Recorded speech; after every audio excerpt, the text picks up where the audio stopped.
Salut et bienvenue dans la partie moyenne. Moyenne qui est une fonction retrouvée dans la partie statistique. Comme vous pourriez le voir avec moi, que si j'ouvrais cette plage des fonctions statistiques, nous allons bien retrouver la fonction moyenne. Alors, vous serez surpris avec moi de vous dire exactement qu'il existe au moins quatre types de moyennes en Excel, parmi lesquels je dirais tout premièrement, on a ce qu'on appelle la moyenne arithmétique. Et bon, c'est ce que nous allons voir dans cette partie. Qu'en dehors de la moyenne arithmétique, il y a la moyenne qu'on appelle la moyenne réduite ou encore troquée. Nous verrons exactement c'est quoi cette moyenne au moment où nous parlerons de la dite moyenne. Nous avons également ce qu'on appelle la moyenne harmonique. Nous en verrons exactement de manière explicite ce qu'on appelle une moyenne harmonique. Et pour finir, nous avons une moyenne rond. Et nous verrons également quelle différence existe entre ces quatre types de moyennes. Mais pour les cadres de cette séance, nous allons parler explicitement de la moyenne arithmétique. C'est quoi la moyenne arithmétique? Quand on dit moyenne, on sous-entend qu'il y a au bout des chiffres, puisque nous voulons calculer. Et nous ne faisons pas des calculs avec le texte, nous le faisons avec le chiffre. Nous n'allons pas calculer directement les chiffres, mais nous allons pouvoir calculer ces chiffres à l'intermédiaire de leurs cellules. Alors, les cellules partent une référence. Et cette référence est ce qu'on appelle argument d'une moyenne. Je m'en vais alors pour définir ce qu'on appelle moyenne arithmétique. La moyenne arithmétique renvoie la moyenne des arguments. C'est quoi alors cette moyenne? Alors, je dirais que les arguments, comme je le dis, c'est constitué dans l'essence de référence. Argument, cellule qui contient des valeurs. Alors, Excel va calculer la somme de toutes ces valeurs. Admettons qu'il y ait 10 valeurs. Excel calcule la somme de la valeur 1 à la somme de la valeur 2 jusqu'à 10. Ainsi, il aura une somme et cette somme, c'est la sommation de toutes les parties pour former un ensemble. Ainsi, cet ensemble est subdivisé de portions, ou encore je dirais de portions qui sont rien d'autre que le nombre de parties constituées pour former un ensemble.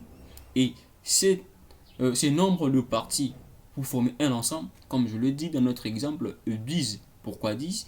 Puisqu'il y a 10 valeurs qui se sont mises ensemble pour constituer une seule somme. Ainsi, leur somme sera subdivisée par leur nombre qui est 10. Et la valeur qu'on aura, c'est ce qu'on appelle la somme arithmétique. Alors, comment arriver à utiliser la somme arithmétique?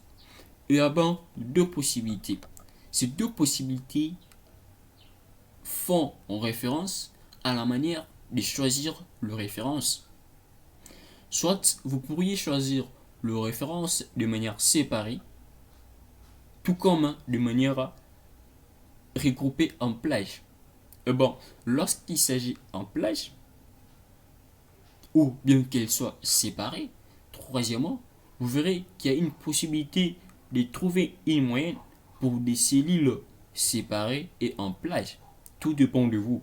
Ainsi, ce qui dépend de vous, c'est la manière dont vous sélectionnez les arguments.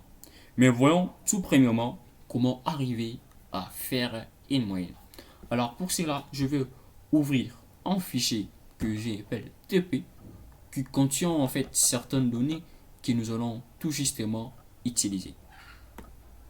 Alors, je vais me servir de cet exemple de fortune en 2020. Je vais juste copier la plage. Je rentre. Si vous ne voyez pas en bas là-bas, il y a les raccourcis qui s'affichent. Je vais rentrer dans notre classeur et coller l'image à partir de là. Bon, je viens de coller l'image que là, vous allez vous le texte qui reprend en fait le nom le plus fortuné et l'année de succès. Et cette année de succès, eh bien, 2020. Je vais essayer un peu d'arranger le format. Ok. Je m'en vais au niveau de la key. Insertion. Je vais personnaliser ces formats. Ok. Je suis là. Je vais personnaliser les formats. Je m'excuse, je suis parti un peu plus rapidement. Je vais personnaliser le format. Ok.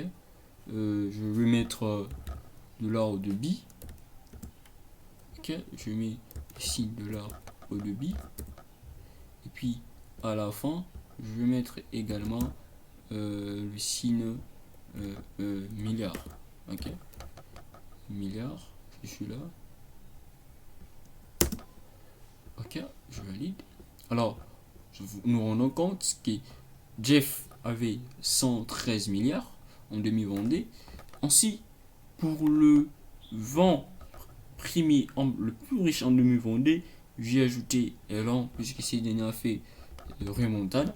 Nous allons nous rendre compte que la fortune, pour ces cas, je vais l'exclure. Ok, je supprime la l'entièreté. Nous allons nous rendre compte que la somme arithmétique moyenne, ok, le plus riche en 2022 parmi le 20 premiers équivaut également à un chiffre. Alors pour cela, je vais à partir de là taper égal pour indiquer que c'est que je vais effectuer une opération. Et après cela, je peux saisir le nom de la fonction si j'en connais. Tout en saisissant, il y a une plage qui s'ouvre, me permettant aussi de choisir directement pour gagner assez du temps. Si je ne vais pas passer par là, il suffit juste de me placer où sera alors ma, mon résultat et aller chercher la fonction somme automatique tout en utilisant la commande insérer une fonction et taper moyenne.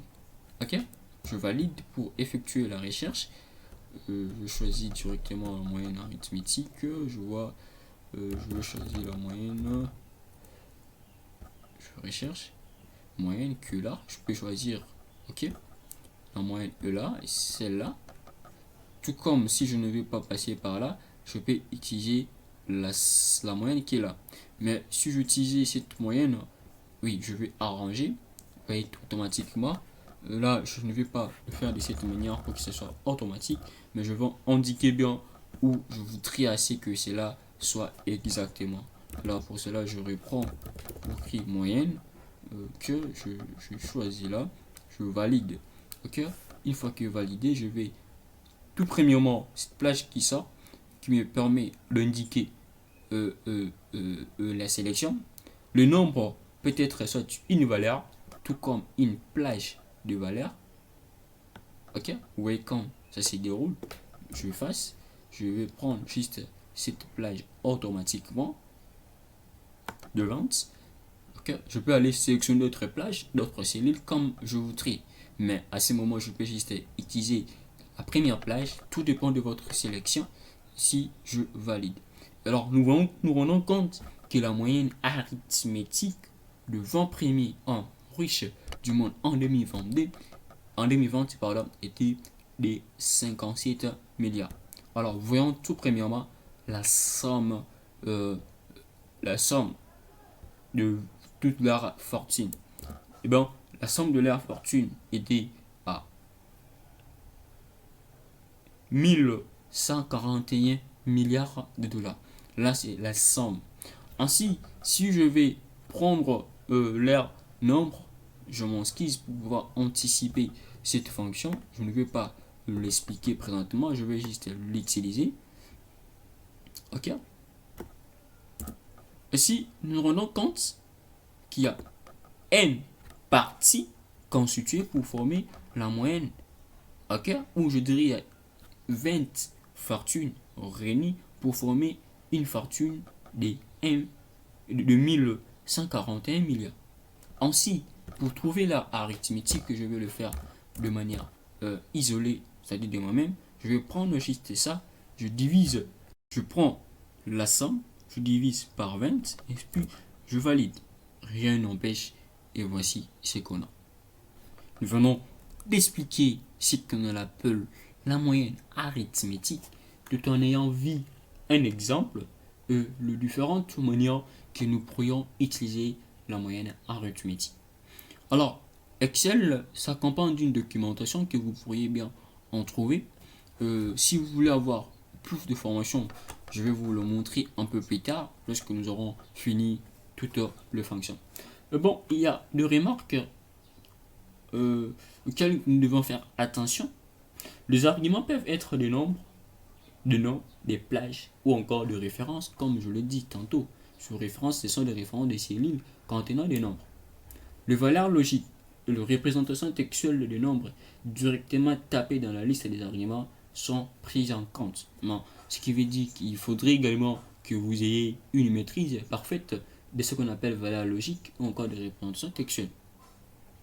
Si une plage, une référence de cellules utilisée comme argument contient du texte, des valeurs logiques ou encore des cellules vides, ces valeurs ne sont pas prises en compte. En revanche, les cellules contenant la valeur 0 sont prises en compte. Pourquoi? Je le dis tantôt que nous effectuons des calculs avec le chiffre de valeur logique. Vous devez faire beaucoup d'attention, mais nous y reviendrons pour expliciter cette partie. Les arguments représentant des valeurs de RAIR ou encore des chaînes de texte qu'il est impossible de convertir en nombre génèrent également une erreur. Et c'est parfaitement ce qui est attendu ou ce qui est vu lorsque ce qui a été vu lorsque nous avons vu le 8 type de RAIR. Si vous voulez inclure des valeurs logiques et des réponses textuelles de nombres dans une référence et les intégrer au calcul, utilisez la moyenne A. Eh bien, c'est quoi la moyenne A? Nous allons chercher ce qu'on appelle la moyenne A. La moyenne A. Eh bien, je n'ai rien d'autre que ça. Je vois. Recommandé, oui, il n'y en a même pas. On utilise la moyenne A. Nous allons y revenir pour pouvoir voir ce qu'on appelle cette moyenne que la moyenne A. Si vous utilisez des calculs uniquement, si vous voulez calculer uniquement la moyenne des valeurs qui répondent à une certaine condition critère, vous pourriez utiliser la moyenne si nous y reviendrons. Bon, on nous a dit dans la documentation, comme je le dis, qu'il y avait des erreurs, des remarques auxquelles nous devons faire attention. On dit qu'ici, il faudrait inclure des valeurs logiques par des représentations de la logique et de représentation dans les références, les intégrer au calcul, on devait utiliser la moyenne A. En fait, c'est quoi la moyenne A? Nous y reviendrons.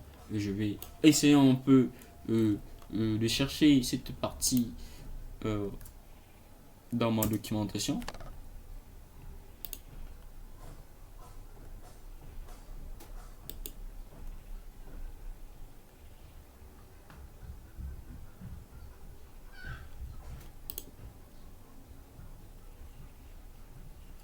Bon, c'est pas bien explicité. Bon, nous allons voir, lorsque nous verrons les valeurs logiques, comment arriver à utiliser la moyenne avec les valeurs logiques. Et deuxièmement, également, lorsque nous verrons voir les textes, nous y reviendrons. Exactement pour le moment, je ne comprends pas ce qu'on va faire allusion avec moyenne A, mais je sais exactement comment utiliser la moyenne avec le texte tout comme ça. Il faut nous être aussi honnête. Même lorsque vous cherchez la moyenne A qui est stipulée dans la documentation de la moyenne, ok, vous allez vous rendre compte que rien de grave n'est explicité par Excel lui-même. Et bien, par là, nous finissons cette partie et nous allons voir tout directement la moyenne harmonique.